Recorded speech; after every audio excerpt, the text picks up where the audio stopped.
Чебоксарская Третьяковка готовится предстать в новом облике. Сейчас там идет капитальный ремонт. Какие сложности возникают в ходе работы, какие концептуальные решения находят реставраторы, расскажет Лидия Галактионова.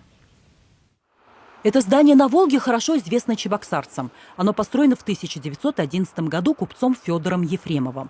До Великой Отечественной войны здесь находился ЦИК Чувашской автономии.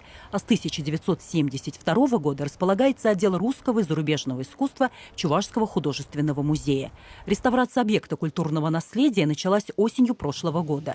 Специалисты уже провели ремонт крыши с учетом ее сложного рельефа и исторических особенностей здания. Соблюдены все технические нормы. Сейчас готовят стены под окраску. Многое в музее предстанет в новом виде, но большую часть сохранят как часть истории. На втором этаже у нас будет полная реставрация исторического паркета. То есть мы паркет исторический сохраняем. Мы его шлифуем, циклюем и потом под лак. Нам бы хотелось в этом здании еще двери, уникальные двери сохранить, но по возможности сохранить. Если не будет такой возможности, заменить. Реконструкция осложняется самой конструкцией здания, но в стиле модерн, а это значит неповторяемость деталей. Уникальный паркет, массивные дубовые двери и окна. Их 54 в здании, и в каждом зале они разные. Сейчас здесь установили деревянные окна нового поколения. По требованиям безопасности на них должны быть решетки. Музей намерены восстановить их по сохранившимся историческим образцам.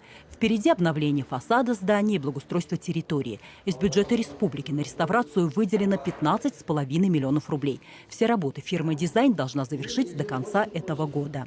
Тогда в залы вернутся и уникальные экспонаты. В коллекции отдела более 400 произведений живописи, графики, скульптуры, декоративно-прикладного искусства.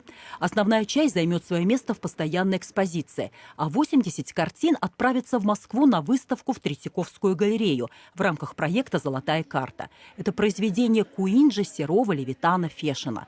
Но прежде их должны отреставрировать. Будет проведен конкурс среди мастерских. Победитель займется воссозданием полотен, которые потом смогут увидеть тысячи посетителей Третьяковки со всей России. Лидия Галактионова, Екатерина Янгалакова. Вести, Чувашия.